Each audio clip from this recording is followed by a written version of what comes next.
आज की वाणी भक्ति की 357। तेरा श्रृंगार देख मैं भूल गया आकार। क्या कह रहे हैं गुरुदेव इस वाणी में? तेरा श्रृंगार देख मैं भूल गया आकार। श्रृंगार, सजावट, कुछ हम धारण करते हैं क्यों? कि हम और अच्छा दिखें। श्रृंगार, ये तो स्थूल की बात हुई। कोई आभूषण है और अन्य कोई चीज है कि श्रृंगार हो और हम और अच्छा दिखें। सदगुरु क्या कह रहे हैं इस वाणी में? तेरा श्रृंगार देख। कि वो भक्त कहता है कि जब मैं तेरा श्रृंगार देखा। किसका? प्रभु का श्रृंगार, ईश्वर का श्रृंगार, या ईश्वर का जो रूप है संत, वो ईश्वर का ही रूप है। उसका श्रृंगार, उस संत का श्रृंगार, उस प्रभु का श्रृंगार। मैं भूल गया आकार। अब बात यह है समझने की कि वो कैसे श्रृंगार करता है, ईश्वर या संत। स्थूल की ऊपर से कुछ सजाता है अपने आप को? नहीं, उसकी सजावट भीतर है, भीतरी है, अंतर की है। ये हम पहले भी चर्चा कर चुके कि जो भी कुछ बाहर है इस स्थूल संसार में, ये सब कुछ हमारे भीतर भी है, सूक्ष्म में। ये जो सजावट है, ये जो श्रृंगार है, इसको देख के दिल को अच्छा जरूर लगता है, लेकिन एक आनंद जो पाता है वो कब पाता है? जब वो भक्त वो भीतरी श्रृंगार को देखता है। सूक्ष्म में जो है, जो प्रभु का जो श्रृंगार है, सतगुरु का जो श्रृंगार है, उसके भीतर की जो श्रृंगार, क्या श्रृंगार है? प्रेम का, भाव का। उससे वो सजित है, सुसज्जित है वो प्रभु, वही उसका श्रृंगार है। अलग से बाहर से उसको कुछ धारण करने की आवश्यकता नहीं। वो भीतर से इतना धनी है कि ये स्थूल के धन की उसको कोई, उसके लिए कोई मायने नहीं रखती। वो भीतर से धनी है, और भीतर से धनी है इसीलिए वो भीतर में सजा हुआ है। गुरुदेव क्या कह रहे हैं? वो भक्त की क्या स्थिति है कि जब वो श्रृंगार देखा, वो भक्त प्रभु का, ये भीतरी धन का, ये भीतरी सजावट का, मैं भूल गया आकार। वो खुद अपना सब कुछ भूल गया। इतना आकर्षण है इसमें, इतना प्रेम है इसमें। अगर हम प्रेम खोजने निकलते हैं तो हम प्रेम करेंगे तो ही हम प्रेम पाएंगे। तो ये जो ईश्वर प्रभु या सदगुरु के भीतर की ये जो सजावट है, वो है प्रेम के कारण, भाव के कारण, वो शांति के कारण, वो संतुष्टि के कारण, वो तृप्ति के कारण, जिससे वो सजा हुआ है। इसे देखकर, मतलब इसे जब वो भक्त महसूस करता है अपने प्रभु में, तब वो अपना आगार भूल गया। वो उसको, उसका अपना कोई उसको भान ही नहीं रहा। न उसका घर, न उसका खजाना, उसके खुद की जो, उसका खुद का जो खजाना था ये बाहर के श्रृंगार का, सबको भूल गया जब वो इष्ट का श्रृंगार देखा। वो अलौकिक है, वो खास है, वो बहुत सुंदर है। प्रशंसा, इज्जत, प्रशंसा और इज्जत, पदार्थ और सम्मान, ये सब जो चीजें हैं ये सब परछाई है। लेकिन जब हम वास्तविकता से जुड़ते हैं, इष्ट से जुड़ते हैं, प्रभु से जुड़ते हैं, तो हम आनंद पाते हैं, न कि उसकी परछाई से। ये आते और जाते हैं, इसीलिए ये परछाई है, कभी है कभी नहीं है। लेकिन जब हम इसके भीतर की जो ये तत्व है ईश्वर का, तो हम आनंद पाते हैं। नहीं तो ये पदार्थ, ये शरीर, ये स्वास्थ्य, ये सब सिर्फ परछाई है, भ्रमित करते हैं।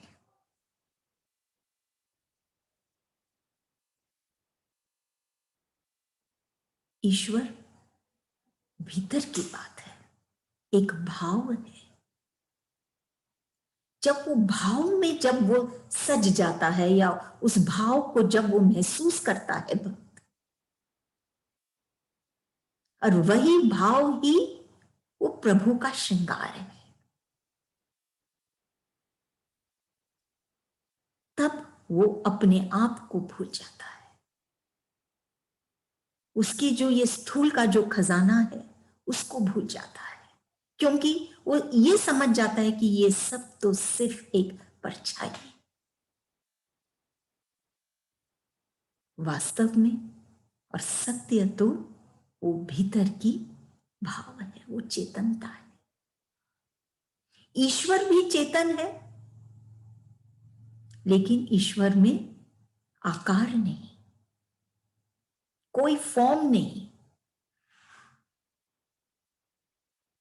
मनुष्य भी चेतन है, लेकिन मनुष्य का आकार है। लेकिन मनुष्य के भीतर की जो ये चेतनता है, यही सत्य है। ये आकार तो आती जाती है,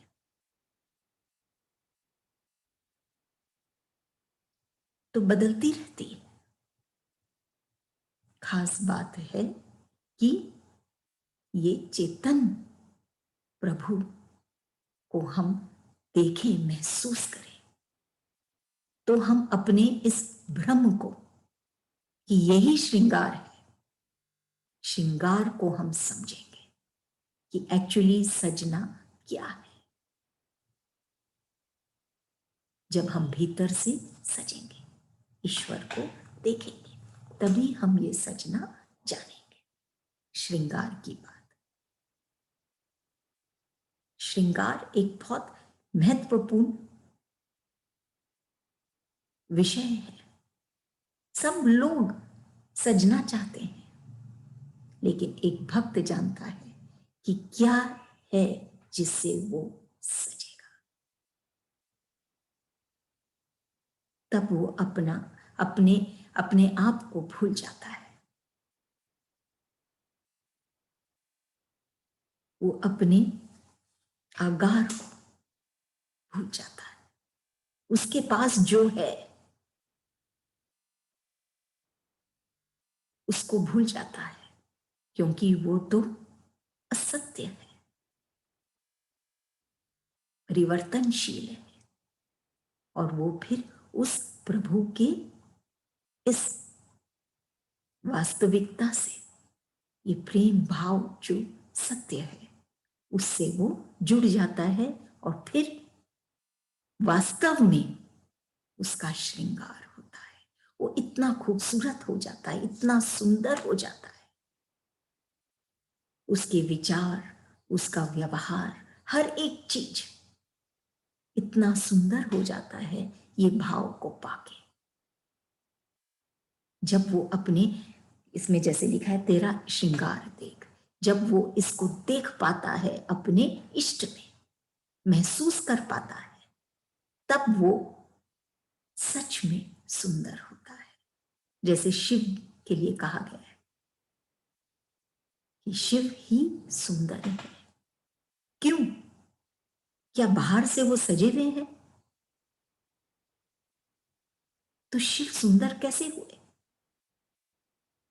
क्या श्रृंगार है उनके पास? क्या चीज से वो सजित है? वो है ये भाव और ये प्रेम, जिसके कारण वो सजे हैं। और वही शिव है, वही सुंदर है और वही सत्य है। अगली वाणी, लोग कहते हैं कि तुम वही हो, सब में बसे हो, फिर विश्वास क्यों नहीं होता? अभाव के वस्त्र धारण कर रखे। गुरुदेव क्या कह रहे हैं इस वाणी में? लोग कहते हैं कि तुम वही हो, सब में बसे हो। कि लोग कहते हैं कि हर एक के अंदर वो ईश्वर बसे है। सब कोई वो ईश्वर का ही एक रूप है। हर एक के अंदर ईश्वर है।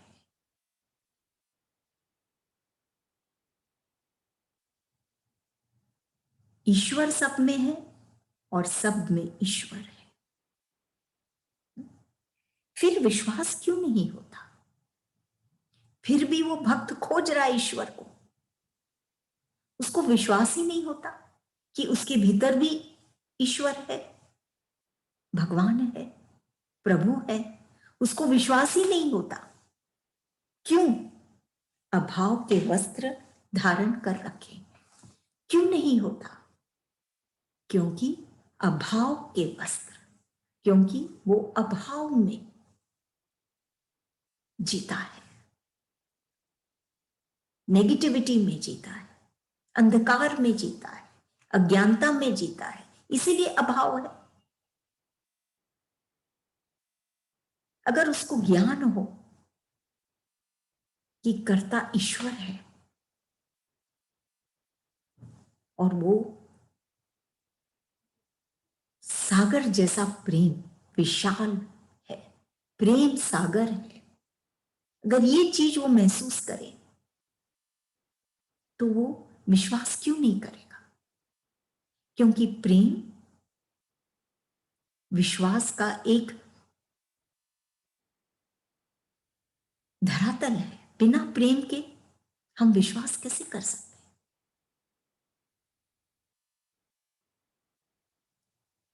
प्रेम जब होने लग जाता है हमको प्रभु से, तो वो विश्वास भी आने लग जाता है। तब कह रहे हैं कि फिर विश्वास क्यों नहीं होता? अभाव के वस्त्र, और प्रेम इसलिए नहीं कर रहा है क्योंकि वो अभाव के वस्त्र धारण कर रखा है, मतलब वो अभाव से ग्रसित है, वो उसी को धारण कर रखा है। वो अपने आप को ईश्वर का एक अंश नहीं मानता, अपने आप को गुरुदेव की संतान नहीं मानता दिल से, इसीलिए वो अभाव से ग्रसित है।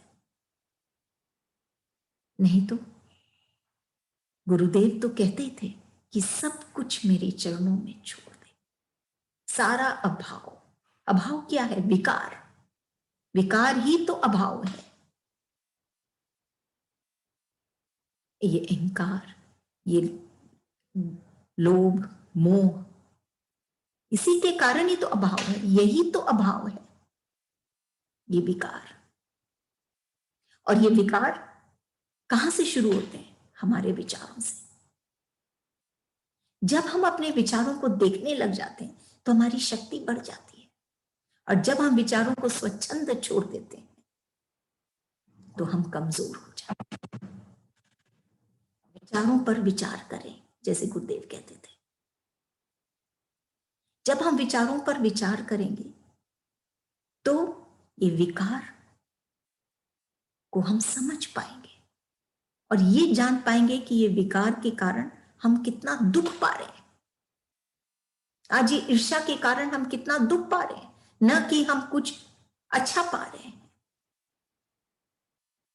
ये लोभ के कारण हम कितना दुख पा रहे हैं।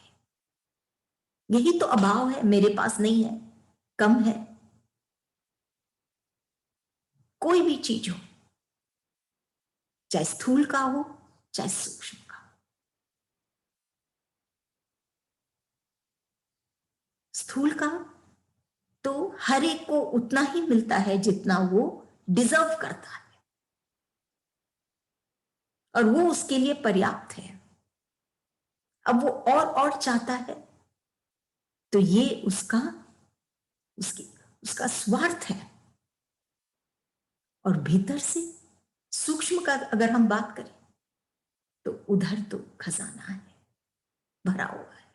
हर एक जन के भीतर वो धन है, जिसको जितना बांटा जाए उतना ही वो बढ़ता है, कभी कम ही नहीं होता।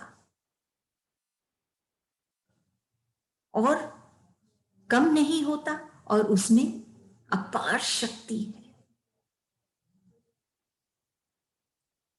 कि वो उसको कोई भी डगर क्यों ना हो ऊंची नीची, वो उससे पार हो जाता है। ये उसकी शक्ति है इस भीतरी धन की। उसको एक अलग कॉन्फिडेंस अपने ऊपर सबसे पहले,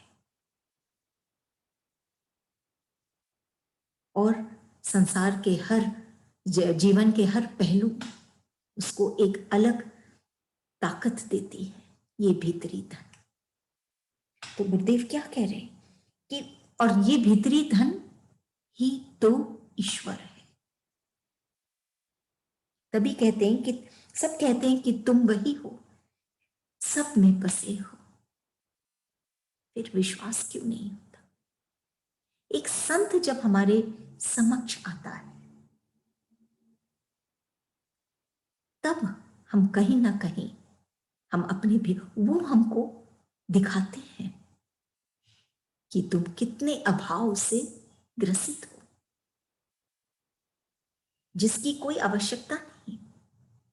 तुम्हारे पास सब कुछ है जो तुझे खिला सकती।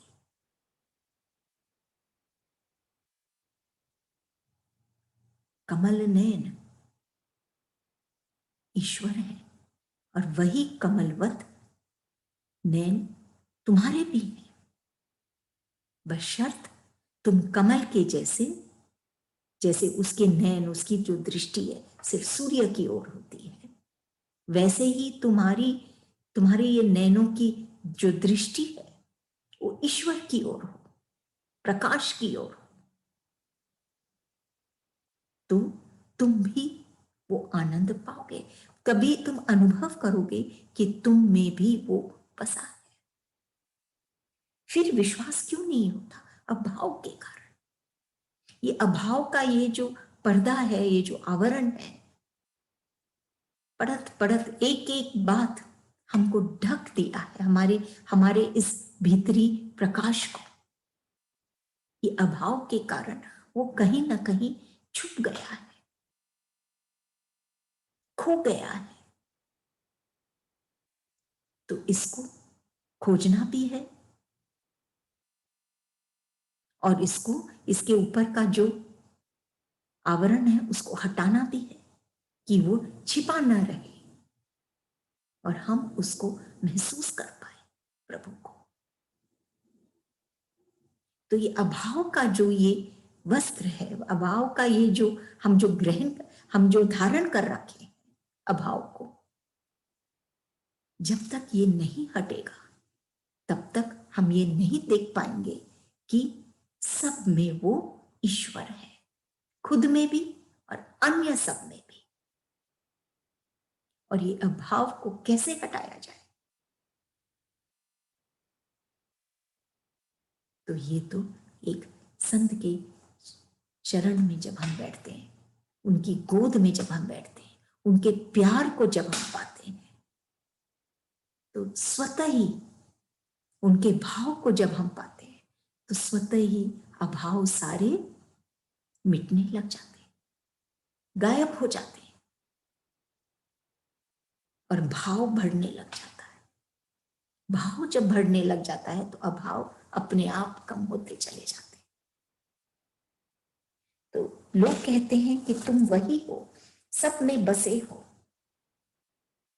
फिर विश्वास क्यों नहीं होता? अभाव के वस्त्र धारण कर रखे। अगर एक प्लेन को टेक ऑफ भी करना होता है, टेक ऑफ करने के लिए पहले ग्राउंड पे आना पड़ता है, धरती पर, फिर ही वो उड़ान भर सकती है। ऐसे ही जब तक हम पहले ईश्वर को अनुभव नहीं करेंगे ग्राउंड लेवल पर, जो हमको एक संत कराते, हमको प्रेम देके, हमको भाव से भर के,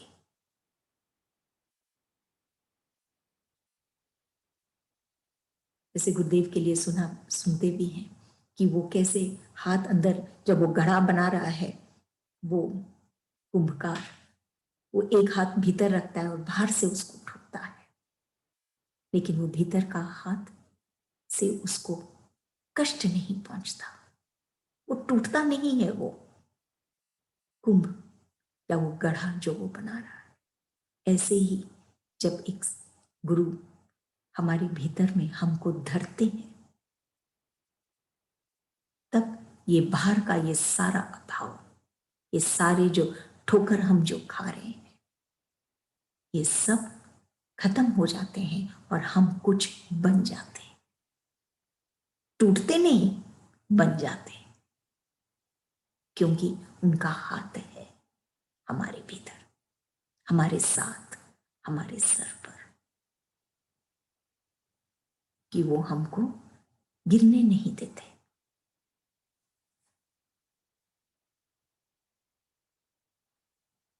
भजन की वो पंक्ति याद आ गई कि बुझे दिए को फिर से जला दिया। जो अभाव से ग्रसित था, दुखी था, चिंतित था, हताश निराश था, या फिर विकारों में जो रमा हुआ था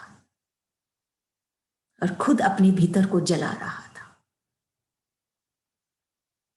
उसको फिर से सुंदर से उसको प्रज्वलित करके उसके भीतर एक ऐसी ज्योति जलाया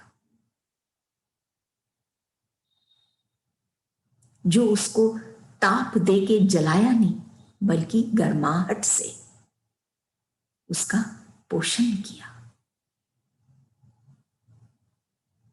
ऐसे हैं ये हमारे गुरुदेव, जो, और उनके भीतर भी वही है, और हर एक भक्त के भी, हर एक मनुष्य के भीतर वही चेतन रमा हुआ है। हो सकता है वो ईश्वर में कोई आकार नहीं, लेकिन मनुष्य में आकार है, लेकिन है वही चेतन प्रभु। अगली वाणी 359। तुम्हें कैसे जानूं? क्या वेदों से, शास्त्रों से? समय कहां? तो तुम ही बसो प्राणों में कि जान पाओ। ये भक्त के भीतर की विडंबना है कि कैसे जाने वो, कैसे अनुभव करे वो अपने इष्ट को। तो क्या कह रहे हैं इसमें, वो भक्त क्या कह रहा है, तुम्हें कैसे जानो? लोगों को तो जानना संसार में आसान है, क्योंकि वो दिखते हैं।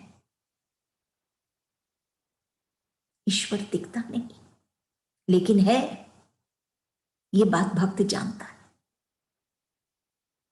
और अभी उसके अंदर वो व्याकुलता है कि मैं देखना चाहता हूं, कि जानना चाहता हूं। कैसे जानूं?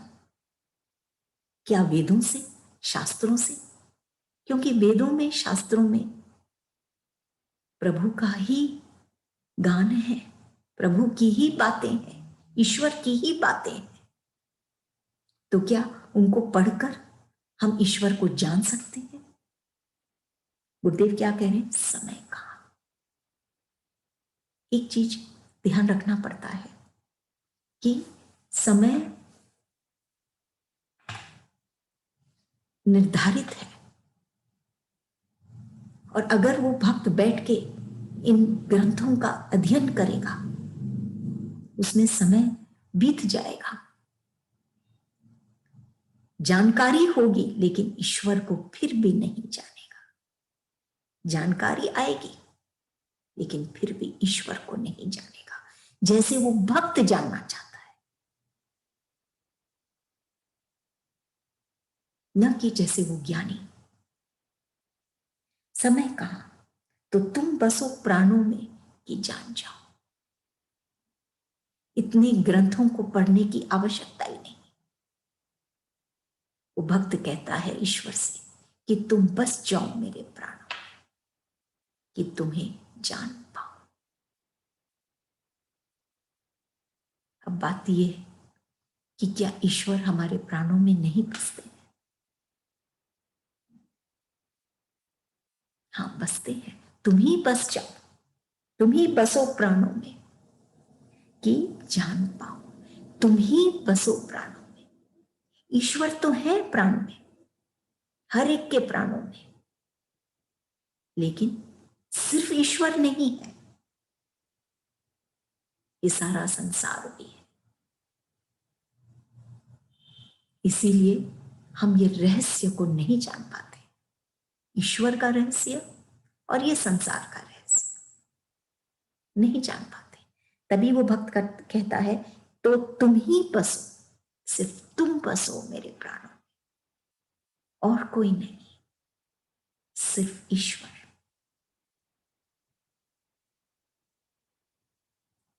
कि मैं जान पाऊं। अभी मैं भ्रमित हो रहा हूं, बहुत बहुत कोई लोग, बहुत जन हमारे प्राणों में बसे हैं, और ये ग्रंथों को पढ़कर समय बीता जा रहा है, और मैं ईश्वर का अनुभव नहीं कर पा रहा हूं।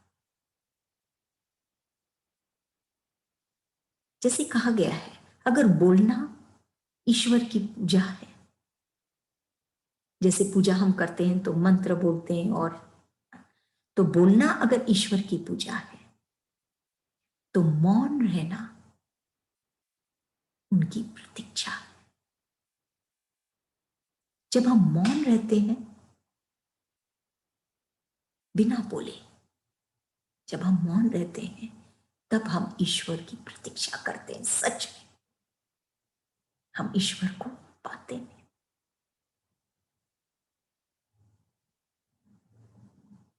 ये मौन रहना बहुत आवश्यक है ईश्वर को अगर पाना है। तो तुम्हें कैसे जान, सिर्फ तुम ही बसो प्राणों में कि तुम्हें जान पाओ। सिर्फ तुम बसो मतलब कि उसके हर पहलू में सिर्फ ईश्वर हो, हर सोच में, हर विचार में सिर्फ ईश्वर हो।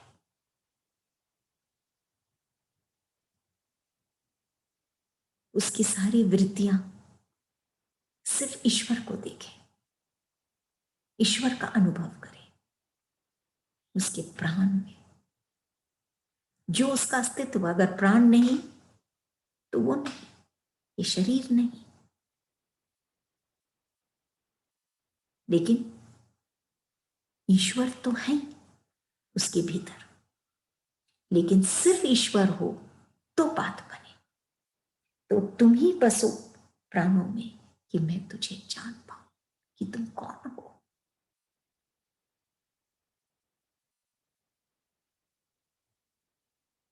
तुम कहां से कहां एक भक्त को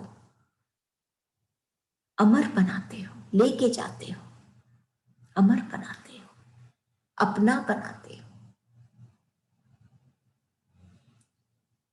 कि फिर उसको कोई डिगा नहीं सकता। अगली वाणी,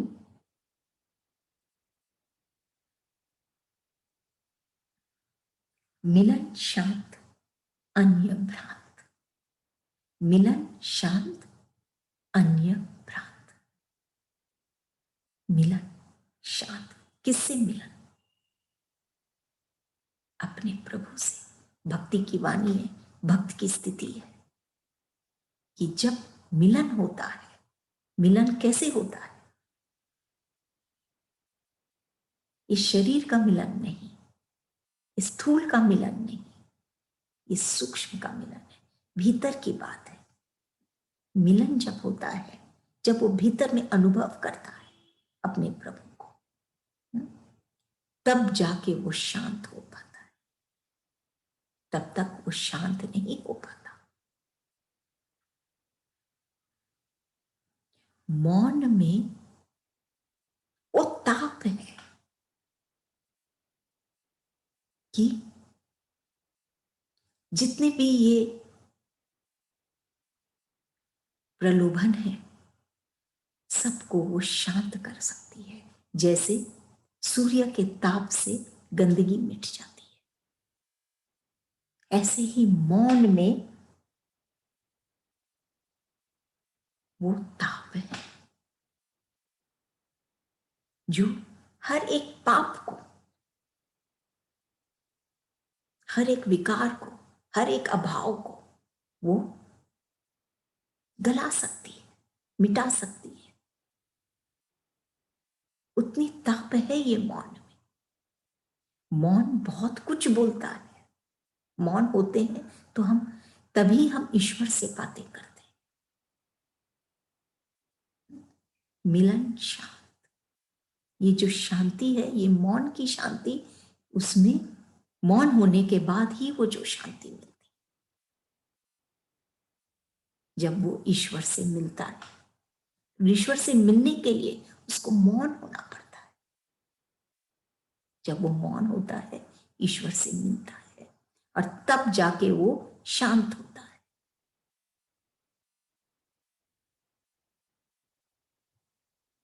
मौन ही ईश्वर की प्रतीक्षा है। बोलना उसकी पूजा हो सकती है, लेकिन मौन ईश्वर की प्रतीक्षा है। और मौन ही उसको मिलाएगा ईश्वर से,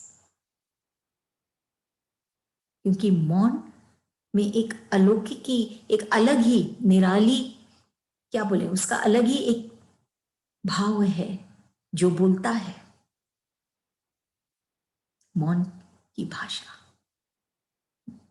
अन्य भ्रांत, बाकी की सब कुछ जब मिलेंगे हम, तभी हम शांत होंगे। और अन्य भ्रांत, भ्रांत मतलब चक्कर में पड़े हुए, धोखे खा रहे हैं, भ्रांति में। और सब कुछ वैसा ही है, भ्रांति में भ्रांत है। खाली ईश्वर से मिलने से ही हम शांत हो सकते हैं। और अन्य कोई भी चीज पाकर हम खाली चक्कर में पड़ जाते हैं, भ्रांति में पड़ जाते हैं, लेकिन हम शांत नहीं हो पाते, भ्रमित हो जाते हैं। लेकिन शांत तो हम तभी होते हैं जब हम ईश्वर से मिलते हैं। बाकी सब कुछ भ्रांत। पर ईश्वर से मिलने के लिए हमको हमारे मन को मौन करना होगा। ये मन क्या है? बहुत चंचल है। कहीं पे पढ़े थे, जैसे एक बकरी है, उसका पेट भरा हुआ है, फिर भी जब वो हरी पत्तियों को देखती है तो उसका मुंह चलने लग जाता है। फिर वो वापस चाहती है उसको, शांत नहीं हो पाती। ऐसे ही हमारा मन है। थोड़ा बहुत जब हम देख लेते हैं, जो गुरुदेव कह रहे हैं, वो तो सिर्फ भ्रमित करता है हमको, भ्रांत है वो, हमको धोखा देता है। फिर हमारा मन उस पे चलने लग जाता है और हम वो शांति नहीं पाते। शांति तो तभी पाएंगे जब हम इष्ट से मिलेंगे, नहीं तो हम शांति नहीं पाएंगे। और अगर हमको ये शांत होने का ये जो मन में जो इच्छा है या भाव है कि शांत होना है, अगर इसको साकार करना है, सिर्फ एक सपना ही नहीं, हमको उसको साकार करना है तो हमको जागना पड़ेगा। सपने में तो सच्चा नहीं हो सकता जब तक हम जगेंगे नहीं। जब हम जगेंगे तभी तो हम उस सपने को जी पाएंगे, उसको हम साकार कर पाएंगे। तो यही है जगना। ये जगना जो है यही है ईश्वर से मिलना। जब ईश्वर से हम मिलेंगे तभी ये सारी जो हम जो चाहते हैं, ये शांत होना, ये जो इच्छा है हमारी, प्रेम भाव शांति, इसको हम पाएंगे। नहीं तो ये तो सिर्फ एक सपना बना रहेगा और हम कुछ नहीं पाएंगे। बाकी अन्य सब कुछ भ्रांत है।